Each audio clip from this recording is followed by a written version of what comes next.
Brilliance Audio presents The Poison Bed by Elizabeth Fremantle. Performed by Karen Cass and Steve West. Whether we fall by ambition, blood, or lust, like diamonds we are cut with our own dust. The Duchess of Malfi, John Webster. Her. She was ready when they came, the three men. They smelt of damp wool and resisted staring, but stole furtive glances instead. She walked to the door. Her sister sobbed, folding her into a wet embrace, while the nurse, bawling child in her arms, watched with a blunt glare. Outside, the wind slapped hard in bitter gusts of mizzle. She felt eyes at the windows on her, but refused to adopt a posture of shame. Shame is ravenous. If it is allowed in, it will eat away at you to the bone. They followed the route towards the river, over slick cobbles. "Must we go by water?" she asked. But they had orders to obey. She became aware of a clamour, a frenzy of chanting and bellowing, and once through the gates she saw the crowd, red faces, bared teeth. Were it not for her armed escort, she might have been torn limb from limb.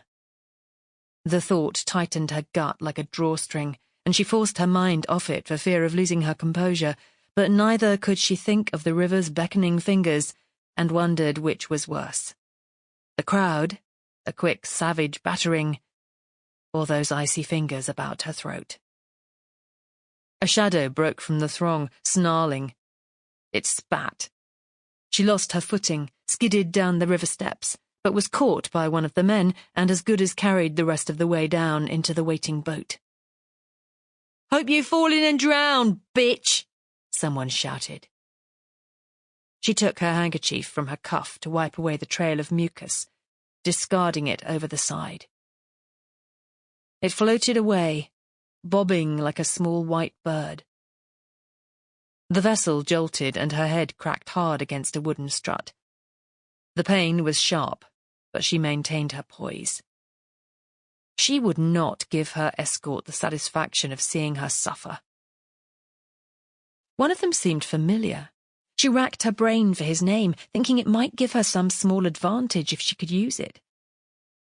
Again the boat rocked, oars slapping, and she was thrown back in time, a vast hand pressing down on her head, the wet shock, the tide of panic, and the quiet menace of his voice. "You must learn to trust me, to resist weakness." Her breath stuttered. The guard looked over and she coughed, pretending irritation in her throat. Approaching the bridge, she could feel the force of the rapids sucking them into the shadows. She shut her eyes, holding her breath until they emerged on the other side where the tower loomed. Her husband was there, somewhere behind those sheer walls.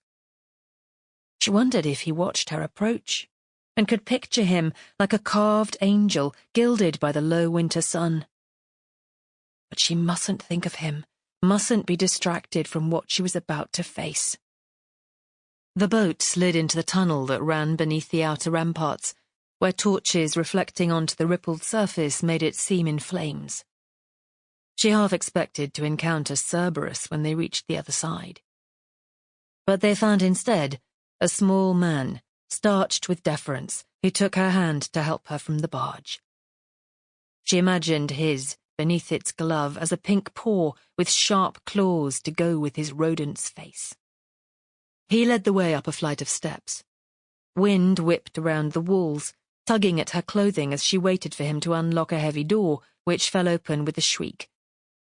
Within, the chamber had small windows on both sides and an unlit hearth from which a foul stench emanated, as if a pigeon had died in the flue.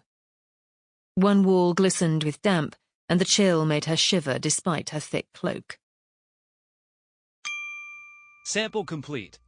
Ready to continue?